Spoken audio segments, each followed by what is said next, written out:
안녕하세요. 먼 길을 돌아서입니다. 오늘은 23년 상반기에 읽었던 책을 쭉 이렇게 펼쳐놓고 이야기를 펼쳐보겠습니다.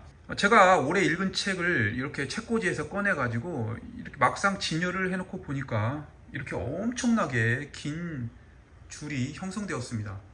책이라는 것이 책꽂이에 꽂혀 있을 때는 그렇게 분량이 크지 않은데 실제로 이렇게 펼쳐놓으면 상당한 양이라는 것을 언제나 느끼게 됩니다. 특히 이사 갈 때 느꼈던 것을 오늘 다시 느끼게 됩니다. 그러면 이렇게 한번 어떤 책을 깔아놨는지 개략적으로 먼저 한번 보여드리겠습니다. 전체적으로 제가 깔아놓고 가늠해 보니까 소설책이 약 2대1 정도로 더 많다는 것을 알게 되었습니다. 언제부턴가 제가 이 소설책을 역사, 과학, 인문 이런 책보다 훨씬 더 많이 읽고 있다는 것을 알게 되었습니다.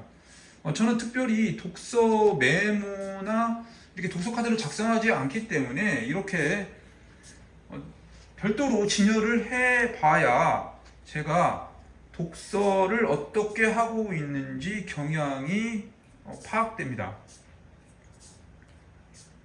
총 제가 대충 세어봤더니 약 65권의 분량이더라고요. 그러니까 65 곱하기 2는 130.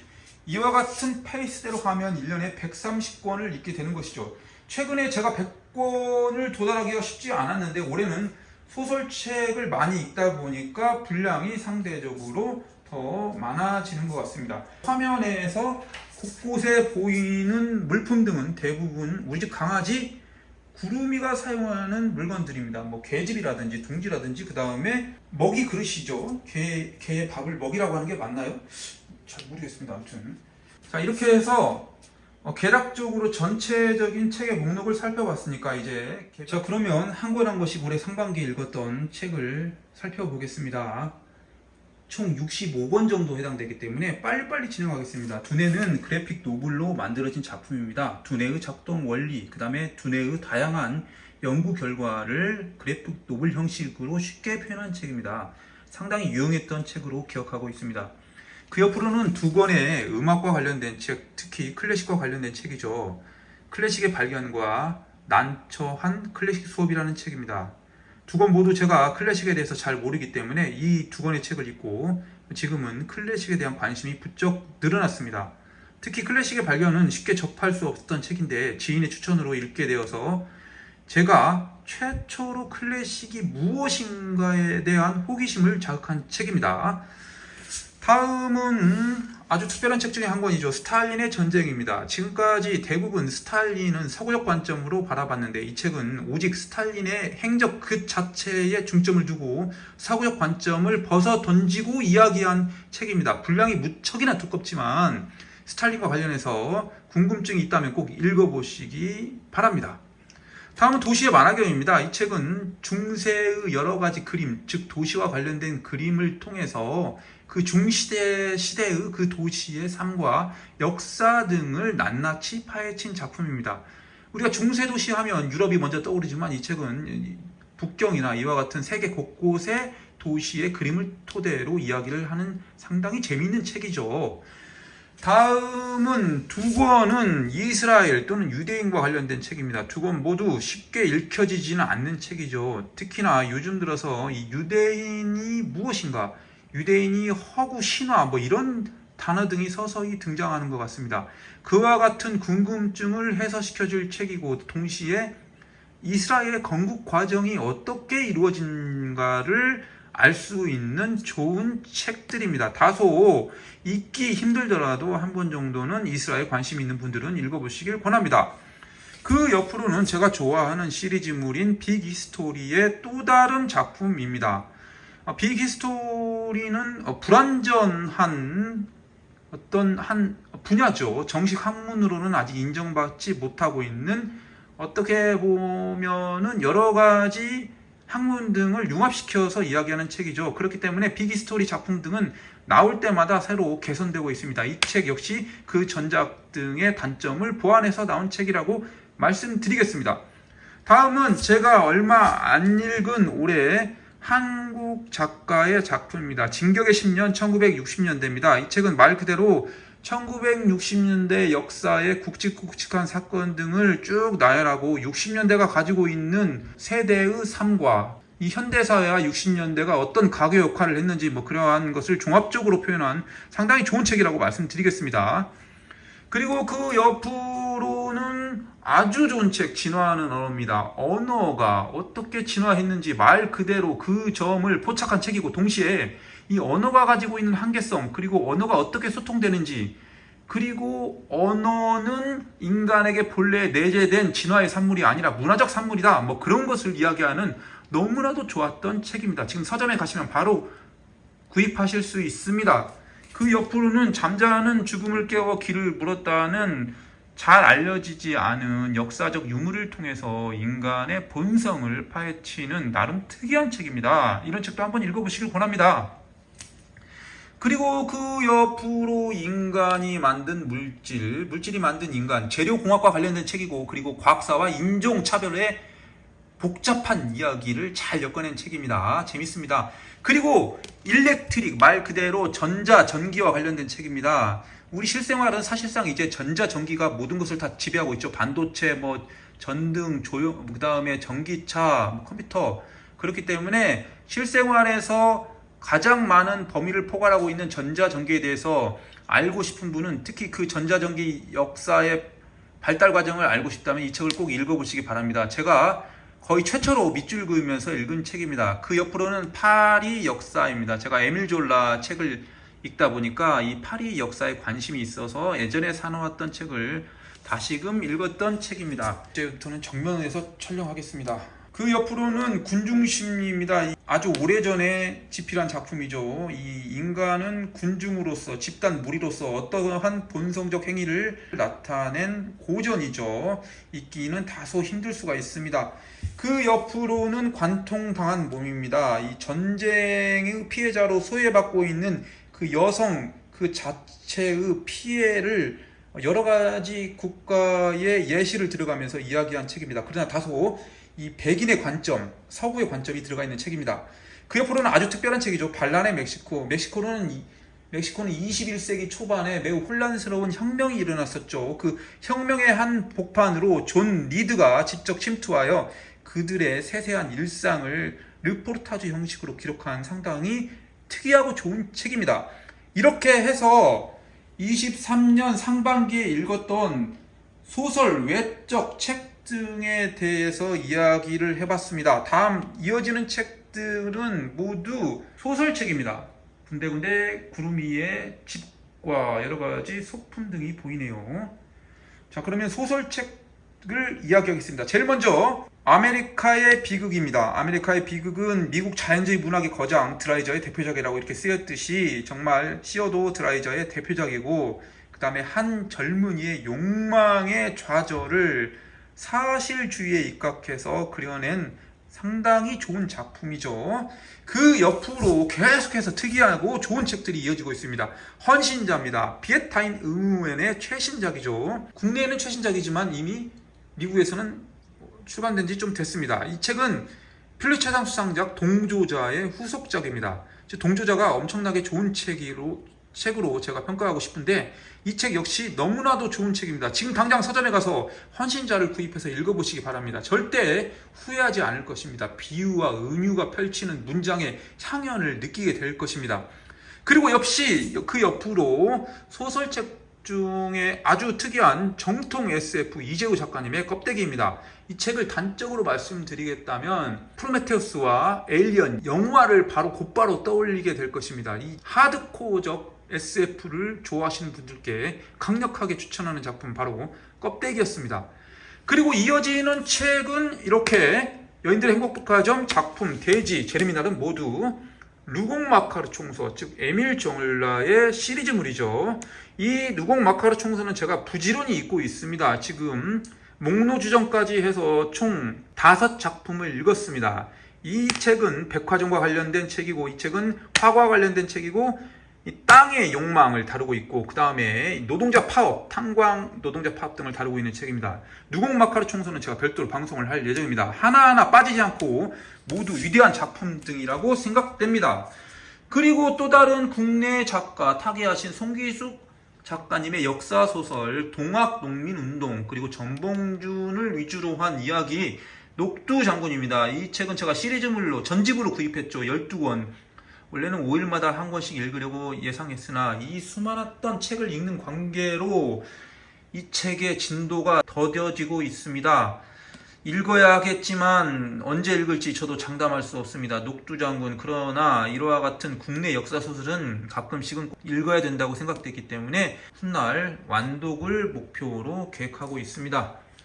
이어지는 작품은 이스마엘 카다레의 대표작 죽은 군대의 장군. 자, 이 책 이스마엘 카다레가 알바니아 출신이죠. 알바니아에서 일어난 세계대전 당시 유해 송환 작전과 관련된 이야기를 다루고 있는 좋은 책입니다.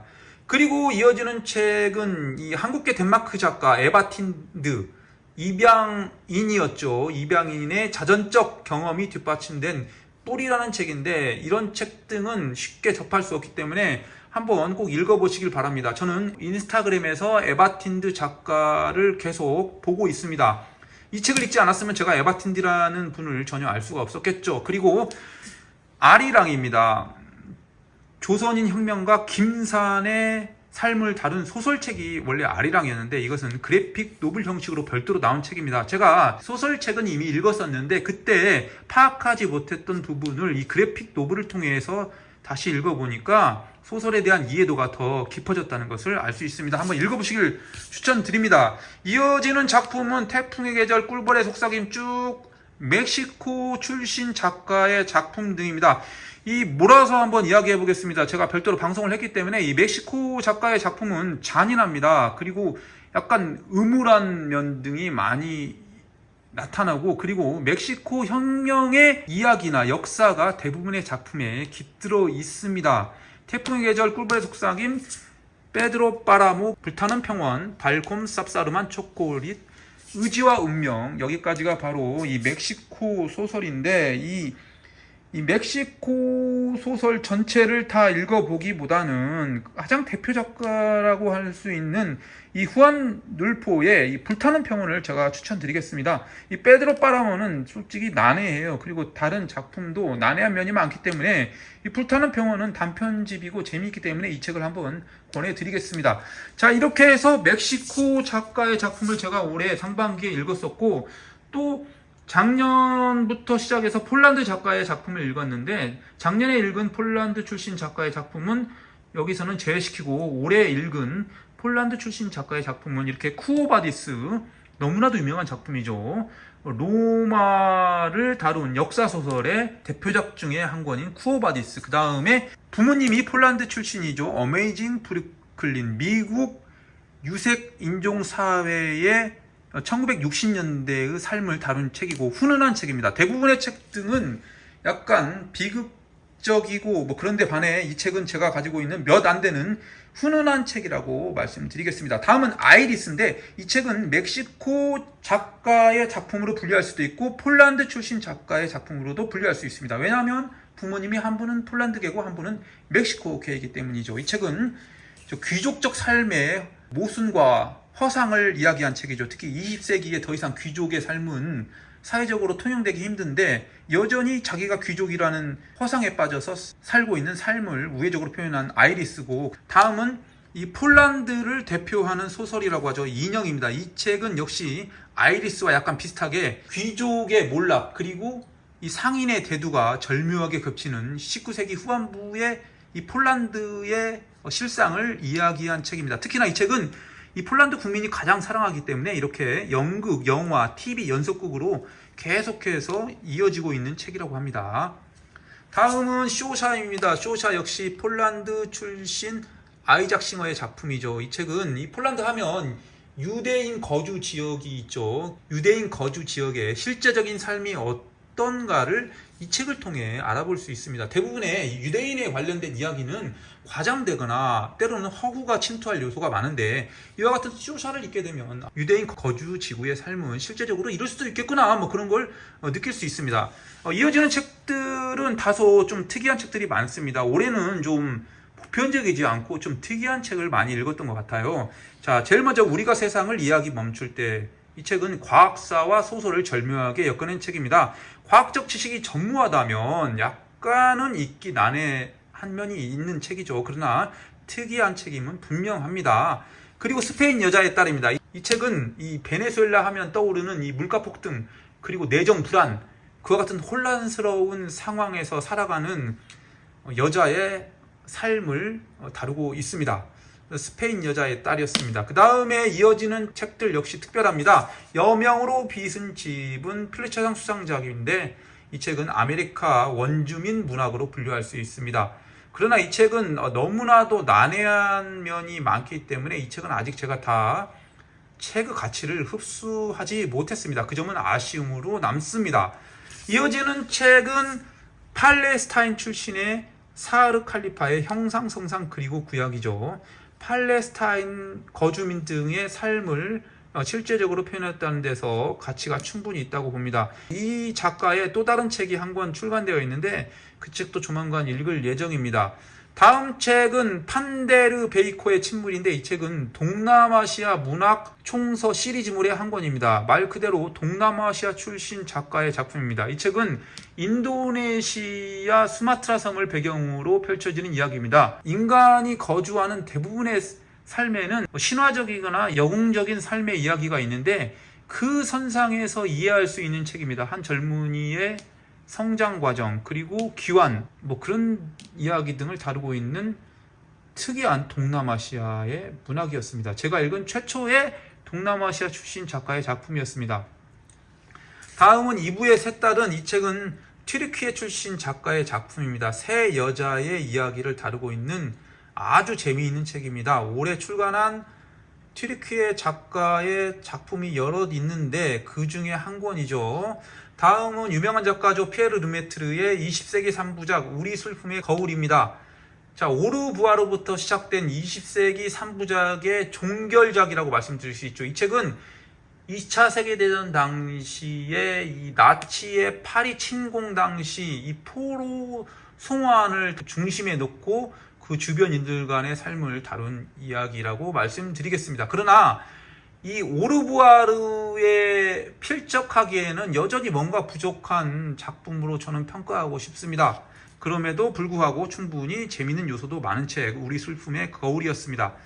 다음은 이렇게 한 곳에 제가 두 줄로 몰아서 진열해봤습니다. 바로 이언 맥키언 작품들입니다. 제가 올해 독서 활동 중에 가장 성취한 것 중에 하나라고 말씀드리자면, 이언 맥키언 국내 유통 작품을 모조리 다 단기간에 다 읽었다, 그것이라고 말씀드리겠는데, 여기에 그 대부분이 있습니다. 물론 속죄는 빠져 있습니다. 속죄는 예전에 읽었기 때문에 여기에 진열해 놓지 않았죠.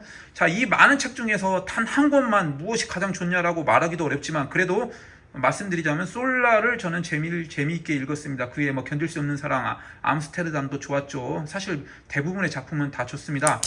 이제 더 이상 저는 이언 맥키언의 작품을 당분간 읽을 예정은 없습니다. 이렇게 한 번에 몰아쳐서 읽었던 기억은 아주 제게 특별하게 다가오는데, 여러분에게도 이 이언 맥키언의 작품을 한번 몰아쳐서 읽기를 권합니다. 왜냐하면 이언 맥키언의 작품은 그렇게 읽기 불편한 점도 없고 가독성도 좋습니다. 한번 몰아서 읽었을 때 이언 맥키언 작품을 총체적으로 이해할 수 있는 기회가 형성되기 때문에 여러분도 한번 몰아쳐서 읽기를 권합니다. 자, 이렇게 해서 오늘 제가 23년 상반기에 읽었던 작품을 개략적이나마 모두 말씀드려 보았습니다.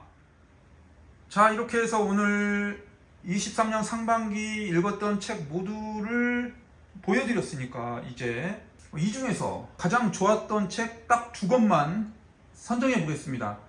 사실 독서 초기에는 어떤 책이 특별히 좋았고 어떤 책은 별로다라는 거에 집착했었는데, 최근에는 이 독서 이력이 길어지다 보니까 사실 책이라는 것은 잘 썼든 못 썼든 대부분 가치가 있다는 것을 느끼고 있습니다. 그럼에도 불구하고 인간은 순서를 정하고 누가 1등이냐 또는 어떤 것이 최고냐라는 뭐 그런 재미적 요소가 또 필요하죠. 그래서 이 중에서 딱 두 것만 어떤 것이 제일 좋았는지, 자, 소설과 비소설로 나눠서 한 권씩 선정해 볼까요? 소설은 사실 대부분이 좋았지만 딱 한 권 뭐 이걸로 가겠습니다. 바로 에밀 졸라의 제르미날입니다. 제가 지금 부지런히 에밀 졸라의 루공 마카르 총서를 읽고 있지만 아마 루공 마카르 총서 모두를 읽더라도 이 제르미날이 가장 좋은 책이 아닐까라고 감히 예측해 봅니다. 이 제르미날은 소설이 가지고 있는 거의 대부분의 요소를 다 완벽하게 구비하고 있다고 생각합니다. 무려 19세기에 쓰여진 소설임에도 불구하고 흥미와 그 다음에 이야기의 가치, 그리고 시대적 배경의 정확한 반영, 작가의 의도, 모든 것이 절묘하게 조합되어 있는 상당한 작품이라고 생각됩니다. 따라서 23년 상반기 최고의 소설은 제르미날이다, 이렇게 말씀드리겠습니다. 다음은 소설이 아닌 부분에서 23년 상반기에 가장 특별했던 작품이 무엇이냐라고 말씀드리자면 역시 경쟁이 치열하지만 진화하는 언어로 선택하겠습니다. 이 책은 책을 읽었을 때 첫 번째 목적인 정보의 습득, 그 다음에 실생활의 유용, 뭐 이 두 가지 측면에서 완벽한 책이라고 생각합니다. 진화한 언어를 비소설 분야 상반기 가장 특별하고 좋은 책으로 선정했습니다. 진화하는 언어 꼭 한번 읽어보시기 바랍니다. 사실 뭐 이게 진부한 말이지만 사실 여기 있는 책들 대부분 다 좋아요. 제가 직접 가서 한 권 한 권 선별했던 책들이기 때문에 너무나 좋았던 책들입니다. 그 점은 오해가 없으시기 바라면서, 자, 이렇게 해서 오늘 23년 상반기에 읽었던 책을 말씀드려 봤습니다. 언제나 책을 완독한다는 것은 책을 읽다가 멈추는 것보다 훨씬 더 이 기분 측면에서 좋습니다. 자, 여전히 이렇게 제가 나이가 들어감에도 아직 남아있는 체력을 기반으로 해서, 그리고 남아있는 열정을 기반으로 해서 이렇게 책을 읽어간다는 자체가 저로서는 매우 기분이 좋습니다. 그리고 이렇게 쭉 나열해 놓고 제가 이만큼이나 읽었다고 하는 업적을 바라보는 데서도 만족스럽습니다. 감사합니다. 먼 길을 돌아서였습니다.